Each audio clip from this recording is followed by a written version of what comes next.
saja ibu absen lah. Siapa yang nggak hadir? Yang nggak hadir kan? Ini Aisyah. Nurul Ain kenapa? Nurul Wahdah. Nurul Wahdah. Nurul Wafiah.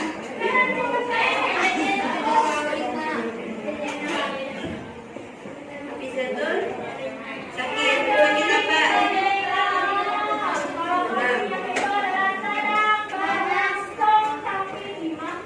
Maulida Putri Dewi.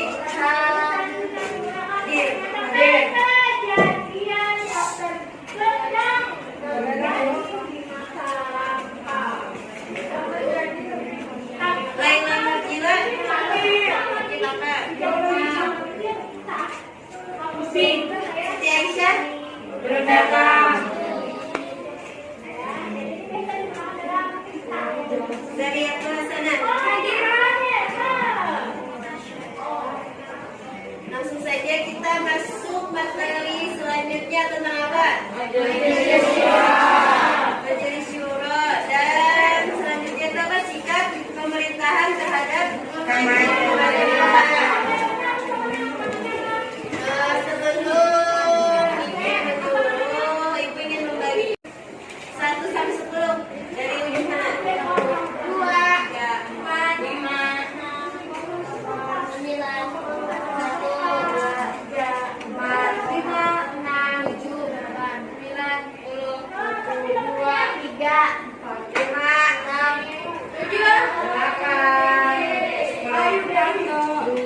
nah, sisanya yang 2 tuh di kelompok akhir 10.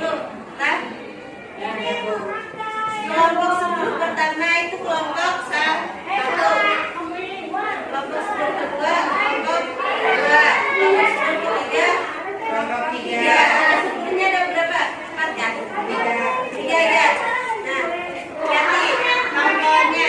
Habis itu kelompok 10 pertama tunjuk ketuanya siapa? Nama wakil.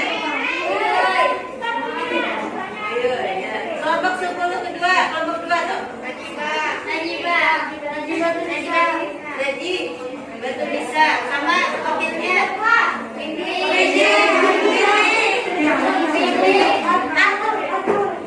Wakilnya siapa? Wakilnya siapa?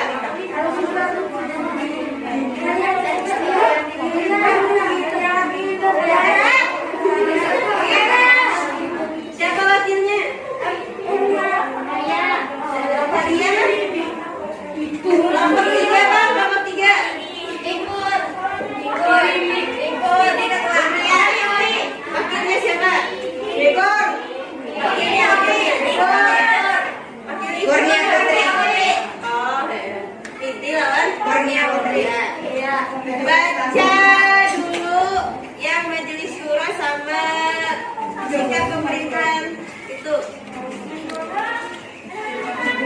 Ibu beri waktu 5 menit ya. Baca dulu.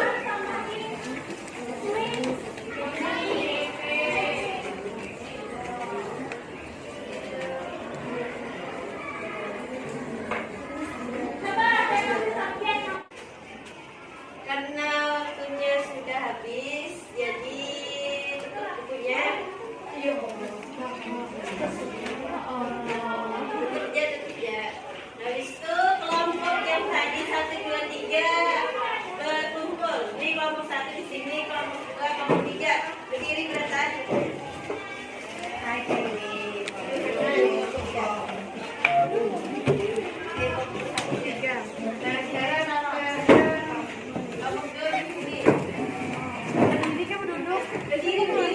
Kepalanya cepet di situ. Sini. Kelompok 3 di mana? Nah, kumpul yang Nita. Kelompok 3 di mana? Maju aja bangkunya.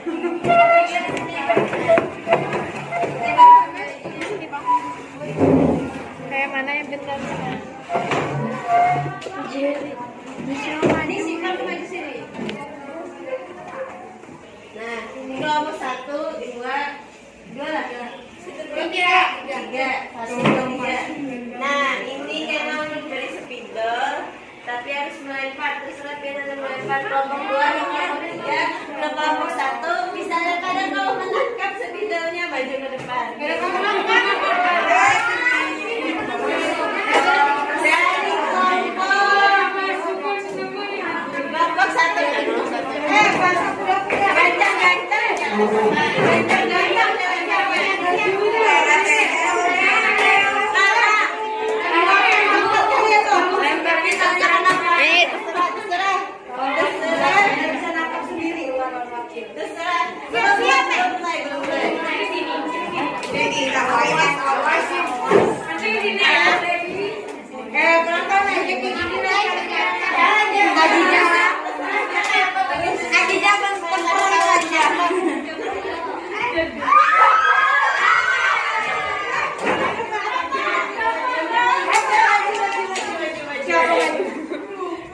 ketuanya aja, ketuanya.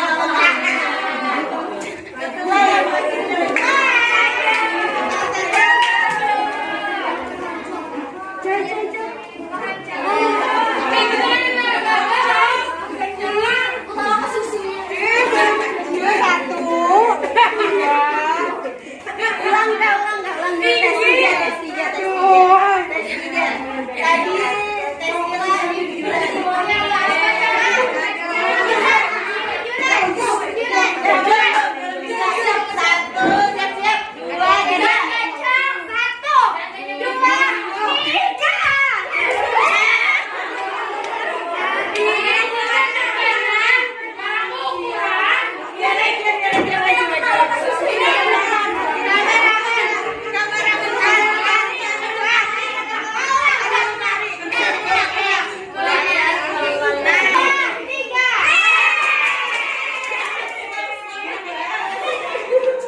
sikap kepemerintahan Islam terhadap kemajuan. Nah, jelaskan. Rata-rata. Kan, tapi sedikit-sedikit sama kayak buku. Oh, ada baca. Jelaskan. Aku kada membaca. Bawa bukunya, bawa bukunya. Oke. Jelaskan, bisa baca tapi jelaskan banyak.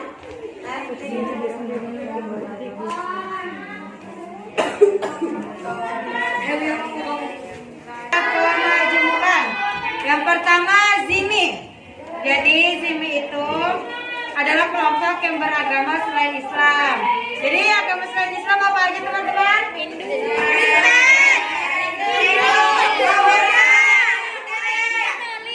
Dan lain-lain. Jadi mereka itu diberi hak untuk beribadah di negara dilindungi gitu. Yang kedua Musta'man adalah kelompok yang beragama selain Islam yang meminta perlindungan terhadap diri dan harta mereka kepada pemerintah. Mereka dilindungi sepenuhnya dari ancaman selama masih dalam perlindungan pemerintah. Sama seperti ini. Sama tadi kayak tadi. Yang ketiga Mu'ahadah ialah kelompok yang beragama selain Islam yang memiliki perjanjian damai dan menjalin kerjasama dengan pemerintah. Sama aja, sama dari tadi. Mereka jadi perjanjian itu dapat berupa saling membantu, saling membalas, ataupun tidak sama sekali. Kita terserah mereka aja sudah. Yang keempat Harbi ialah kelompok yang beragama selain Islam yang nyata memusuhi dan melawan pemerintah. Sama juga. Itu bubuhan barbar. Ada bisa agama. Itu dia tuh barbar maksudnya berbuat onar, dalam bentuk maksiat lainnya. Itu ambil banget. Ini kelompok ambil Harbi ini Harbi. Kelompok Harbi. Sudah sekian, terima kasih. Ya, tepuk tangan, tepuk tangan. Tolong maju tuh betul. 1, 2, 3, mulai. Langsung ya.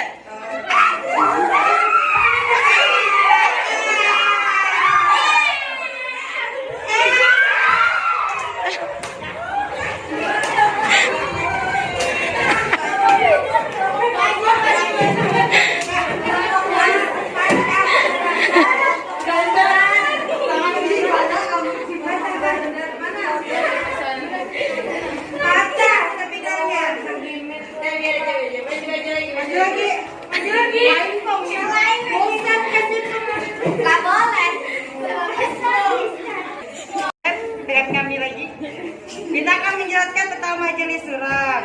Jadi dalam bahasa, majelis surah itu tempat bermusyawarah. Dalam praktiknya pun, majelis surah ialah lembaga yang diberi tugas memperjuangkan kepentingan rakyat melalui musyawarah. Nah, jadi lembaga surah ini sudah ada dalam di pemerintahan Rasulullah itu sudah ada dulu, tapi udah dikasih nama gitu nah.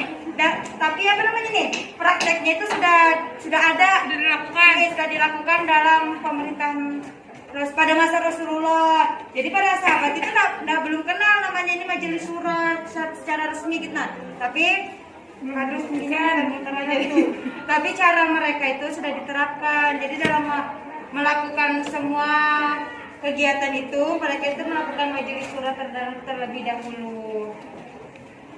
Nah, berikut ini beberapa syarat menjadi anggota majelis surah itu ada 5. Yang pertama, harus beriman dan bertakwa kepada Allah. Yang kedua, memelihara agama, artinya menjalankan syariat dengan baik dan benar sehingga terjaga agama dalam dirinya. Yang ketiga, berakhlak mulia seperti adil, jujur, serta tidak mudah putus asa. Yang keempat, ahli ilmu, dan yang kelima mempunyai pendirian yang teguh serta bijaksana. Berikut ini beberapa hal yang berada di wilayah kewenangan majelis surah itu. Dia dapat memilih, mengangkat, dan memberhentikan pemimpin, dapat membuat undang-undang bersama pemimpin, baru menetapkan program-program yang akan dilaksanakan, menetapkan rancangan anggaran belanja negara, mengawasi jalannya pemerintahan, dan mewakili rakyat dalam bermusyawarah. Mungkin cukup sekian. Sedikit lagi. Sedikit lagi ya kita jelaskan. Dan berikut ini syarat-syarat yang harus dilakukan oleh pemerintah maupun rakyat untuk mewujudkan hal tersebut. Yang pertama, jabatan diberikan kepada orang yang amanah dan sesuai ahlinya. Jadi kalau misalnya amanah, dia tidak bisa jadi pemimpin di suatu majelis surah. Yang kedua, membangun hukum yang adil bagi semuanya. Berarti orangnya harus adil. Yang ketiga, adanya dukungan dan kepercayaan dari rakyat. Berarti dia itu terpilih karena dipilih oleh rakyat juga. Dan keempat, ketaatan dalam kebaikan bukan dalam kemaksiatan. Dan yang kelima, aturan yang berlandaskan Al-Quran dan As-Sunnah. Terakhir.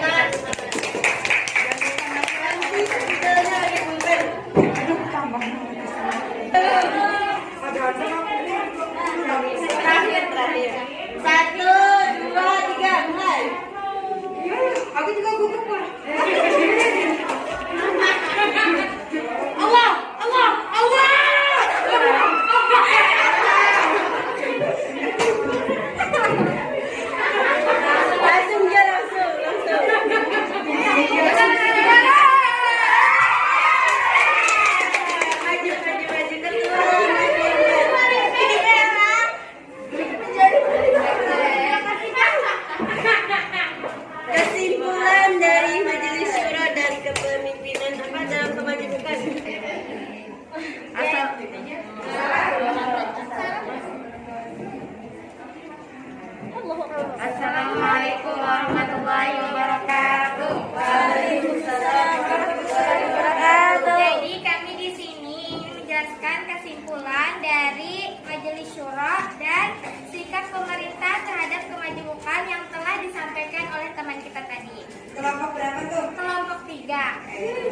Dan di sini Siapa namanya?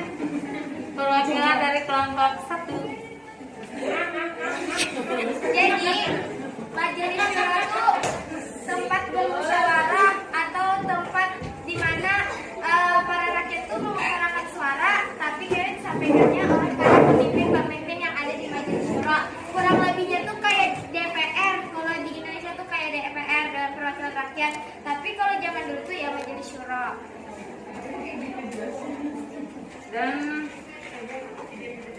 Dan majelis syura tuh juga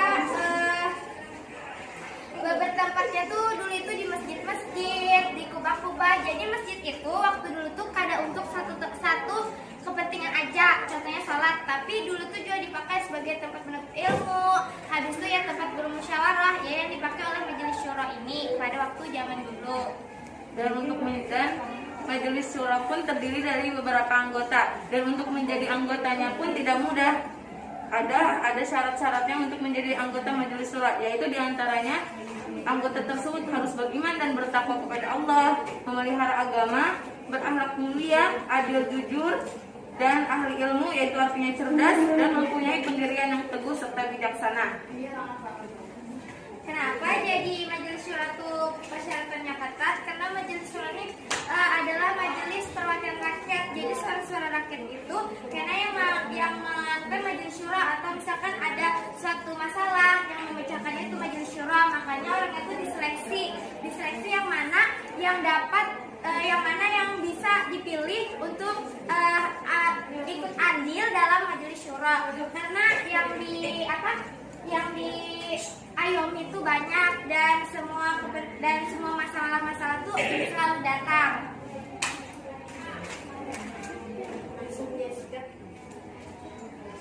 Habis itu sekarang sikap pemerintahan terhadap kemajemukan. Siapa yang tahu arti kemajemukan? Nggak tahu.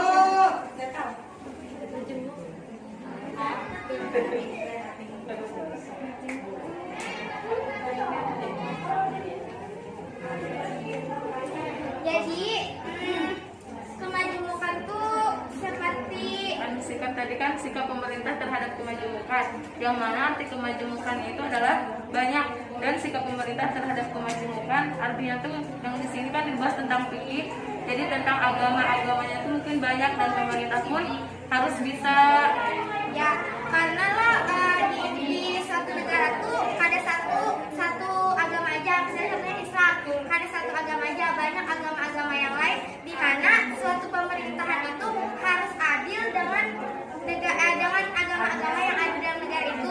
Jadi kada boleh berpihak dengan satu agama. Contohnya kayak pemerintahan sekarang itu kayak di dalam sila pertama, yaitu ketuhanan yang Maha Esa. Awalnya bukan ketuhanan yang Maha Esa, tapi kerakyatan berdasarkan rahmat Allah Subhanahu wa Ta'ala. Tapi dipikirkan lagi untuk agama-agama yang lain. Tidak mungkin agama yang lain itu bisa menerima dengan sila yang pertama itu. Jadi pemerintah dulu mengubah jadi ketuhanan yang Maha Esa. Jadi itu tuh sikap pemerintah, yaitu sikap adil dan tidak mementingkan kepentingan pribadi. Jadi karena suatu negara tuh banyak kemajemukannya, itu banyak agama-agama yang terdapat dalam negara tersebut. Pemerintah itu dikelompokkan jadi 4: zimmi, musta'man, dan mu'ahadah, dan harbi. Yang mana penjelasannya tadi sudah dijelaskan oleh teman kita tadi. Pokoknya di situ ada contohnya. Zimmi, kelompok yang beragama selain Islam yang dijamin Allah dalam hak dan hukum. Mereka patuh kepada pemerintah dan aturan yang berlaku. Ya contohnya selain Islam, tapi tetap patuh dengan aturan-aturan pemerintah dan tetap dilindungi. Misalnya Kristen beribadah sesuai dengan agamanya, itu dilindungi. Misalnya kada dijajah, atau misalnya Islam menghancurkan gereja, nah kayak itu tetap dilindungi oleh pemerintah.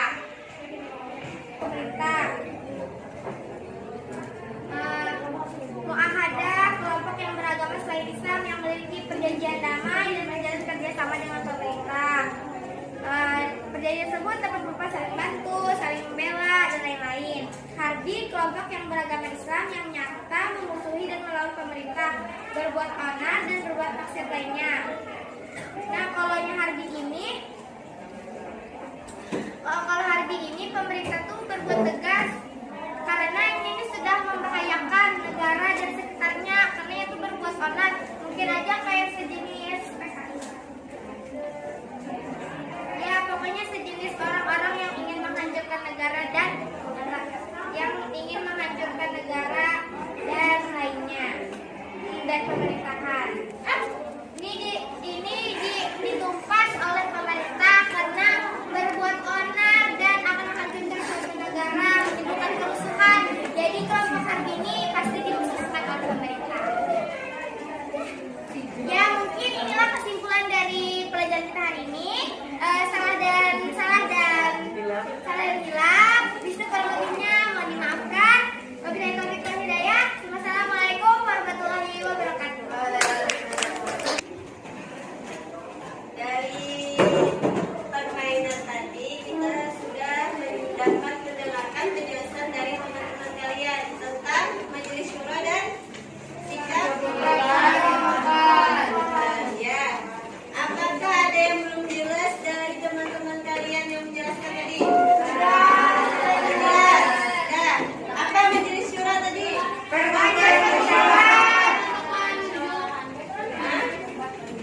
Tempat perkumpulan musyawarah. Untuk siapa? Bagi siapa? Bagi pemerintahan. Di zaman Rasulullah sudah ada atau belum? Sudah ada.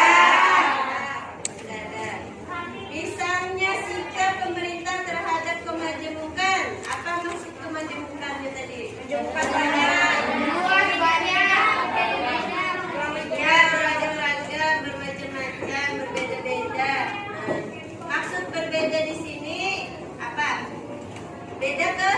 Ya, keyakinan, kepercayaan. Jadi sikap pemerintah, bagaimana pemerintah menanggapi sikap seperti itu atau sikap yang lain dari yang sudah ada. Kayak misalnya agama Islam, pemerintahannya Islam, tapi ada orang yang non Islam. Kayak apa sikap pemerintah terhadap orang non Muslim? Seperti apa seharusnya? Menghargai. Misalnya ininya kayak tadi Harbi memberontak, apa yang dilakukan pemerintahan? Apa? Diamankan, dipenjara, melindungi rakyat. Ya dengan cara apa? Meluncurkan senjata, misalnya bagian harbinya dipakai senjata, kadang mau kita harus perang juga. Maksud kita bagian musuh bersenjata kita kadang mati ya. Oh, nah itu tergantung musuhnya kayak pengennya manunya. Pokoknya harus disesuaikan. Makanya harus pemerintahan tuh isi sikap juga apa yang dilakukan yang berbeda lain umat atau lain apa?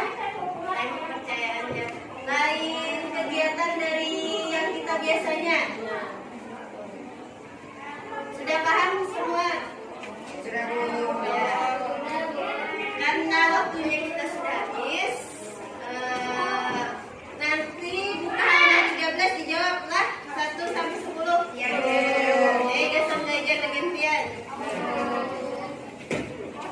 Kita tutup pembelajaran kita hari ini dengan mengucap alhamdulillah bisa